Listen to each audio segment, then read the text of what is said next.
Hi everyone, happy Friday. I hope you guys are well. Welcome back to another episode of Finance Friday. As per usual, I am your host, Coach Susan. Now, one of the most important financial decisions you can ever make is who you decide to romantically get involved with. Whether you are seriously dating or already married, or even co-parenting with someone, it is very, very important to align financially. And that dynamic of how you maneuver finances with your romantic partner, with your husband, with your wife, with your spouse, is really a make or break situation. As a matter of fact, one of the three major life decisions you can ever make is, who you choose to marry or who you choose to have children with, where you choose to live, and even the work that you choose to do. Now, in today's episode, I thought it is very, very important to highlight some of the things that are very, very important to align in a romantic relationship. Matter of fact, today I am very intentional to highlight the red flags in a romantic relationships that you should never ever ignore when it comes to money. So if you're interested in that, keep watching. Let's get into it.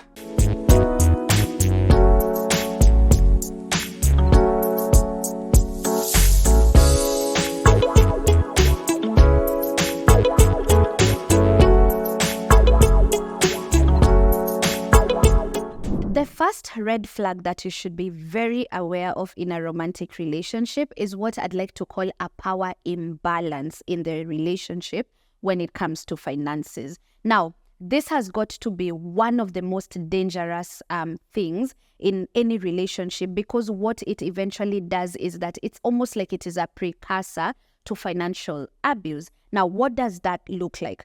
A power imbalance in finances is usually characterized by majorly feeling like you're being controlled by someone in the relationship. So whether it is, a wife feeling like my husband is the one who controls everything, even if I earn, or whether it is the husband who's feeling like my wife is the one who is in control of everything. And financial abuse can very easily start like a power imbalance. And then eventually it becomes full-on abuse, where you even have a dynamic of what is mine, but then what is yours is ours. So you will find that majorly when there is a power imbalance in a relationship, you'll find that you're probably taking on more load in terms of paying the bills and paying for the and catering to other financial aspects of the relationship, and the other person is barely contributing to those things. So it's almost like you're always using money. It could also look like instances where, of course, without agreement or without wanting,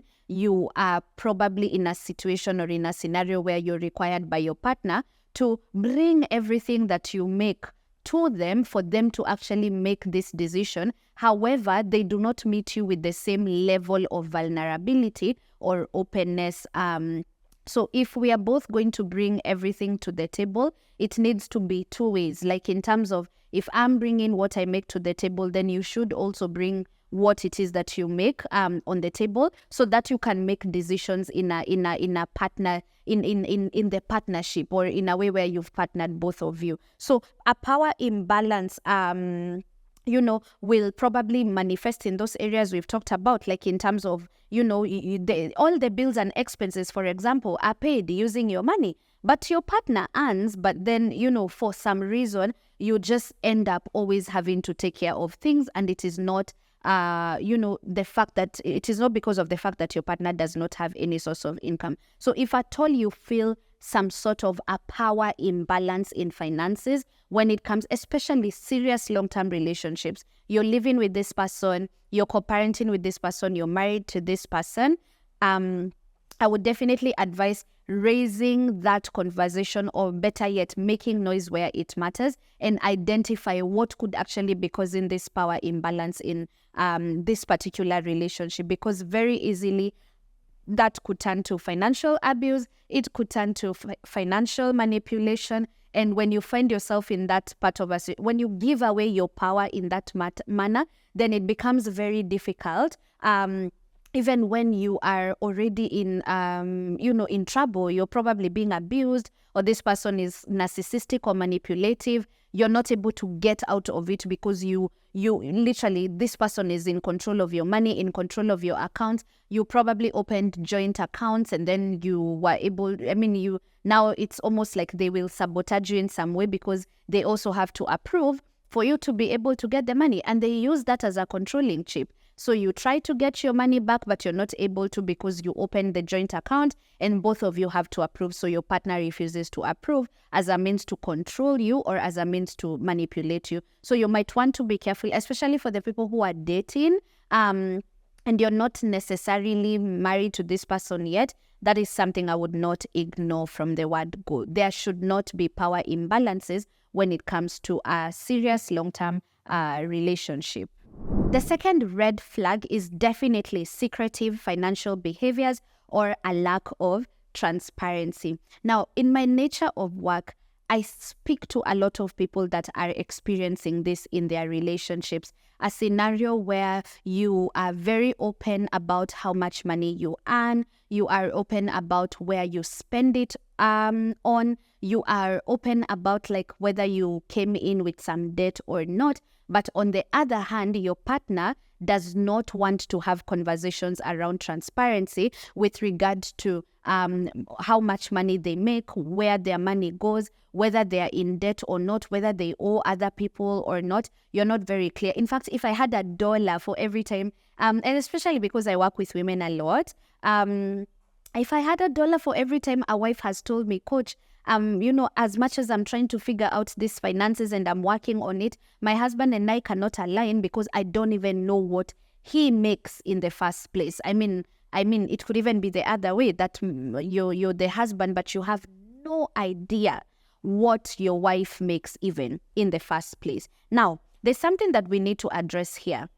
It is not the easiest thing ever to be open about your finances, right? And it's something that, even with our own selves, we are not very honest. I know some of us have never even taken the time to, you don't even want to track your inflows, you don't want to track your outflows. Even by yourself, it's very difficult for you to be honest and open and transparent, even with yourself, or even want to look at your numbers, which then makes it rather obvious that some of us would struggle in a relationship setting, okay, to be open and vulnerable to each other. However, why we term this as a red flag is that very, very quickly, your partner's money secrets or your partner's problems could very easily become your problem. So I believe if we are in a serious dating relationship, we are living together, we are married or planning to get married, this is an adult relationship. We are not teenagers anymore. We are probably not trying to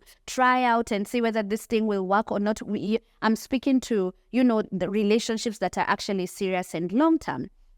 Adult relationships require adult effort. Never forget that. So as much as I come in with my money traumas and you come in with your money traumas, some sort of effort has got to be made towards having that level of openness and transparency with each other. And why I'm saying that is because if we are married and if we have children and we are doing this for the long term, the scariest thing about that, it's a beautiful thing and love is a beautiful thing. However, the scariest thing about that is that our destinies are now intertwined, and very, very easily can your problems become my problems.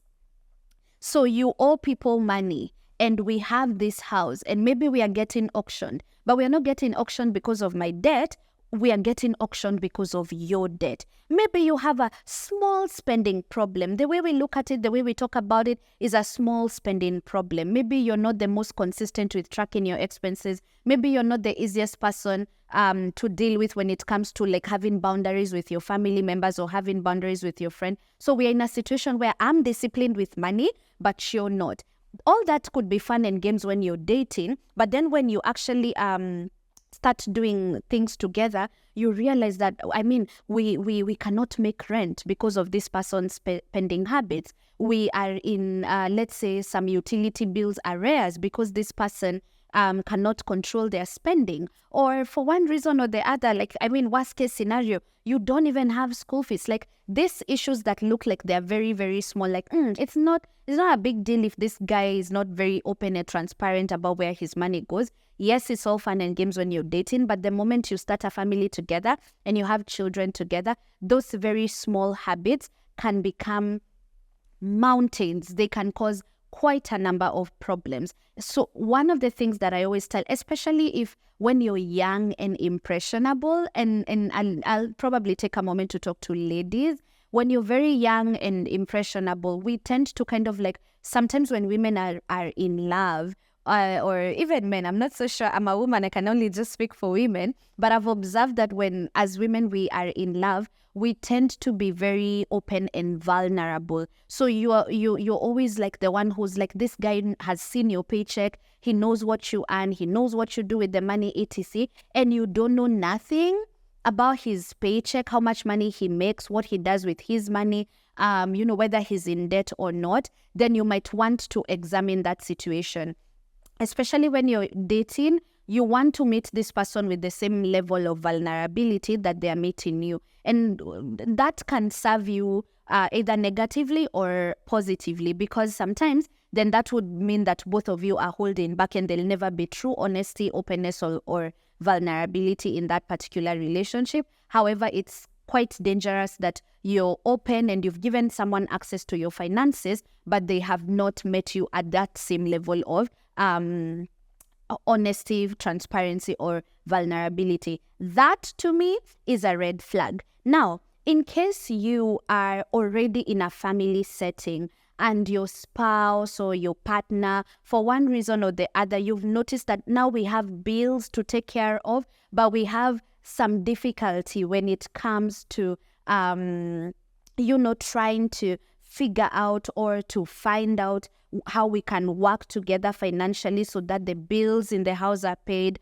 or so that we are doing some family savings for the purpose of the children's school fees, Christmas, maybe family vacations or family projects. I found this very exciting course on Skillshare about creating a family budget. Like, if you want to just kind of like start from the basics, we may not be like sharing bank accounts together or even, investing together, but at least the bare minimum starting point that you can start is come up with a family budget. And this course on Skillshare is one of the most amazing resources that I have come across. In case you didn't know what Skillshare is, I'm about to let you in on that little secret. In case you didn't know, Skillshare is the largest online learning community for creatives. Now, this is the course that I'm talking to you guys about that I came across that was very exciting for me. The course is about how to create a family budget. And I love how practical some of these things are. Like, how do you calculate percentage contributions of the both spouses? How do you track and look at what's coming in, what is going out? How do you even stay on track? I find this course very, very exciting. And for people who've been struggling with coming up with a family budget or knowing how to harmonize your finances, this course could be very, very beneficial. Obviously, it's not the only course that you can get on Skillshare. We have quite a number of learning paths. As long as you are curious, you want to upskill, you want to get to learn and understand different things. We have things from even a freelance guide on how to manage your finances, how to look at things like debt financing, what to do as a business owner in terms of your business. And there are so many, many more learning paths that you can focus on Skillshare. Now, because your girl always got you, the first 500 people to use my link in the description box down below will get 1 month free trial of Skillshare. So please explore, get to know what you're interested in, learn, and acquire as many skills as possible from Skillshare. I'd like to take this opportunity to thank Skillshare for sponsoring this portion of today's video. The third red flag in relationships when it comes to money is excessive debt. Now, if someone is constantly in debt, or they came in with a huge amount of debt in the relationship, it is a red flag. Now, I don't mean that you should completely never interact with that person. I've ever been in debt. You've probably also been in excessive debt. The red flag, however, is you ignoring that this person is constantly in debt, or they came in with a huge amount of debt, and not questioning what could have gotten them in debt in the first place. Because remember, in our previous point, we've said that these issues that could have brought them into debt could very easily become your issues. Again, because when you're together, your destinies are linked. So you should probably have a conversation around what got them into debt. Did they get into debt because of an emergency that forced them to take out these loans? Or did they get into debt because they have a spending problem? Did they get into debt because they have a gambling problem?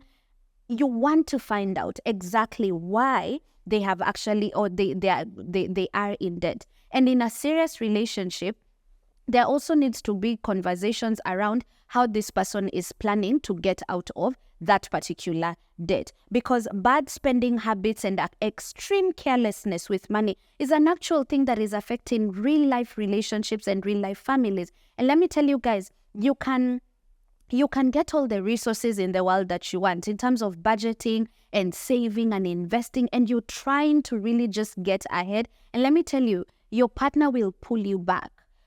And this is one of the reasons we are saying that this is one of the most important decisions that you can ever make in your life. The person you decide to end up being romantically involved in. So it's very, very important to have conversations. And this is probably one of the most uncomfortable money conversations, because debt comes attached with it, comes guilt, it comes shame. And especially when someone also, their ego comes into play, they're like, you're questioning me. This is my money. This is my life. This is my debt. But unfortunately, again, in a healthy relationships, there's no such thing as, this is my debt, my money, my business. Don't ask me anything, because again, very easily that could become your problem. Another thing that I've also noticed, when you ignore some of these things, some of the partners that we are with will not work towards developing any discipline with money. They will not work towards, developing discipline in terms of their spending habits or their gambling habits. And the saddest reason for that is because so many of us in relationships have become enablers. So your spouse or your partner is responsible for school fees this month or some particular bill this month, but because of their debt situation, they ask you to bail them out. So you're constantly bailing them out because they are constantly in debt. So you're constantly also picking up their slack because they have all their salary and everything in their paycheck coming into debt. So if your debt situation is going to affect me, believe me, baby boy, we are going to have that conversation. There's no, I cannot not question, why are you in these loans? What's your plan? What's the what's the payment plan? Or how are you even handling your budget, your spending habits? Where are you cutting back? We are going to have that conversation, because one of the things that will happen is that if this person constantly is dropping the ball and you're constantly picking up their slack, that's just a rabbit hole you do not want to get into. So you want to be careful about that. And a lot of us hide debt, so people do not know. You're dating someone, you're probably planning a wedding, you're married, you have kids, and you don't know that your husband or your wife is in some serious loans or debt. And this is because we've not normalized having monthly money dates. This is one of the things that I always say. Please sit down. Like, we both need to come, even if we do not have joint accounts, you want to probably come together every month and talk about like the cash flow in the household, the cash outflows. What do we need to pay? What do we need to take care of? Where are you with your debt? Where are we with the savings towards Christmas or school fees? Those kinds of conversations must be normalized in a healthy marriage setting. So if someone is in debt, that conversation needs to be had. If they're constantly avoiding that conversation, that's a red flag, okay? The fourth money red flag in a relationship is when someone is constantly losing money or they are constantly tanking projects repeatedly. Let me tell you guys, just the other week, I had a conversation with a client that really made me think about this, because the husband has actually been out of work for around 5 years. And throughout this 5-year period, he has been very, it's almost like, trying a business they've probably liquidated quite a bit of the family savings that they had, because it has now become like a constant, he tries this business, does not last more than 3 months, and then there's another and another and another. And it got to a point, and she was telling me that when it became very apparent that the family savings were in the red, she also has taken out loans twice for the spouse to be able to start these businesses and projects. But for some reason, they have all since tanked since then. Now, one of the things that I tell people is that as unfortunate as joblessness is, and as unfortunate as this situation of your spouse or your partner not having a source of income is, it is even more unfortunate when,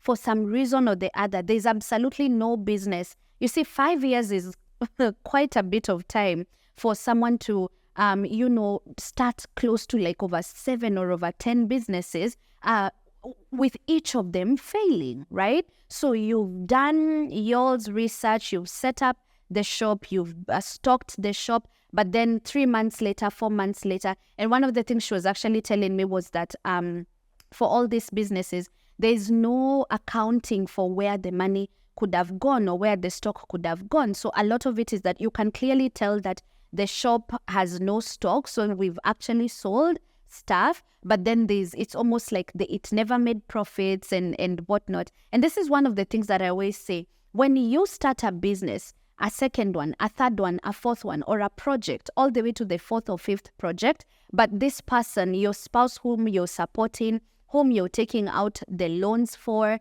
whom you're liquidating your family savings for, there has got to be a point where you guys sit down and audit what exactly is going wrong. Is it poor money management in the business? Is it a lack of record keeping in the business? Is it that we set up the wrong businesses? But for some of us, my God, again, because we love these people, these are our wives, our husbands, we do not take the time to actually question and to ask ourselves, okay, are we repeating the same thing over and over again and expecting different results? Scientifically, that is what is referred to as madness, when you keep doing the same thing over and over again, but for some reason, you are expecting different results. Changing the nature of business is probably not what is going to make him or her successful next month or this year. You probably want to get to the root of why this person is constantly losing money or constantly tanking projects repeatedly. All right. So you want to actually ask questions around investigating what could be running these businesses down, or what could be running these projects down, before you go ahead to take the 20th loan or to liquidate the 50th time your family savings and emergencies. My God, I've had so many of these stories too many times where we are caught up in a relationship where we are constantly funding projects that are failing. You're not the ones who is doing it. Your spouse or your partner is the one, and they constantly are coming back at you like, nimepata hii biashara, wacha tujaribu hii, and then you try, you put money in it, it fails, and then babe, kuna hii biashara ingine. Like, no. At some point, we have got to stop and analyze what happened to the past 3 businesses that we tried to start. What went wrong with the past 4 projects that you tried to embark on? At that particular point, I would highly recommend that you freeze any and all financial support towards this person or this partner until you've had conversations that are convincing enough to understand why this particular businesses or these particular projects have been failing repeatedly. Otherwise, you might be pitting yourself up against something that you are not able to handle in the long term. And at the end of the day, your children, your family will suffer because you've become an enabler. Again, this can be very, very triggering to have conversations around that. So it might sound like we are saying, don't support your partner or don't be a ride or die. What we're just saying is that you want to exercise some level of wisdom and some level of being shrewd when the situation has been rather repeated itself too many times. A fifth red flag when it comes to money and relationships is when a partner refuses or is completely not choosing to get a job and they're ignoring their financial responsibilities. Now, this could sound very triggering, especially considering the fact that getting jobs in countries in Africa, and I believe even abroad, sometimes has become tricky. But I'm also saying this with all the awareness of the gig economy, the online side hustles that I know some of my clients have taken advantage of and started earning from while waiting for a good job to pan out. Now, again, just like in my previous example, I've had quite a number of stories and experiences of people in relationships and especially in marriages and who are raising children together, that one of the partners has had to completely shoulder the financial responsibilities and that burden in the family, while they have a fully capable partner who chooses not to go out of their comfort zone to get a job. Now, I'm not saying that someone being jobless is the red flag. What I mean is that someone being jobless for like 4, 5, 6, 7 years, and they are still being very picky and they are being very choosy in terms of what they want to do. So you find that someone probably has like an engineering degree or like a particular, degree or in a particular discipline, and they just choose to, or rather they keep looking for jobs in that particular area, and it's been 4, 5 years. They're not able to get anything. My assumption would be that at that particular point, you probably want to start having conversations around whether they can consider other options that are probably below their pay grade. And this is something that happened to me too. When I lost my job in 2019, and then in 2020 when I was trying to apply for jobs in the finance and in some investment firms or financial institutions, and no one was hiring. Again, it was during COVID. Actually, people were being laid off. And even as much as I had a degree in economics and finance, I couldn't keep, insisting on, I'm just going to stay jobless until something pans out in that area. So that's how I started doing like freelance writing, academic writing online. And I started looking at other avenues of what else I can do. They had nothing to do with my degree. I felt like I was eating some humble pie, but like my bills did not care. My financial responsibilities did not care that I did not have a job. And this is one of the things that I love to talk about when I'm speaking to like someone in that particular situation or someone who's probably in a relationship with that kind of a person. It's very, very important for people to realize that sometimes you do not have the luxury to choose the kind of job, and you're letting your partner handle all the baggage and all the responsibilities when you could find something, as much as it is below your pay grade, to assist even in the smallest way when it comes to finances in the family. Unless you and your partner have had a conversation around them staying at home to take care of home responsibilities and you going out to, look for money, unless there's an actual verbal agreement between the two of you, then that is a form of, you're putting your partner in a very tricky space, in almost like that again contributes to what we are calling financial control, manipulation, abuse, because when they were signing up for this partnership, they were not aware that you would eventually just begin to chill, become choosy, become picky, and now they have to think about the kids, they have to think about their every bill in the house, food, shelter, clothing, education, probably giving you an allowance to move around, and you are still unable to get a job. So that's something that I would definitely recommend people having conversations around, because that is a red flag, especially when someone is completely unbothered or uninterested in finding something. They've already gotten comfortable to the fact that their partner is going to take care of financial responsibilities and bills, so they chill and they ignore what they're supposed to do. That's a red flag that needs to be addressed as soon as possible, because then that means that your partner is completely abandoning you when it comes to the shared responsibilities in a marriage setting or in a family setting. maybe one last bonus point that I can add is the whole issue of whether you should combine your finances and open joint accounts. Now, there's no blanket rule for whether you should do it or not. However, I have found there's a system that works quite well, especially taking into account there's a lot of like financial trauma, secrecy, and inability to be able to align financially. And this is a system that involves his money, her money, and then our money, right? So to protect yourself from instances of like, again, as I said, the dishonesty, the lack of transparency, the control, manipulation, and abuse that sometimes manifests in romantic relationships, you want to create that system where the guy has his own money and his own account, the woman has her own money and her own account, but then for everything that is joint, the children, the family projects, travel, vacation, whatever it is you consider joint projects, you can try working on them a little at a time.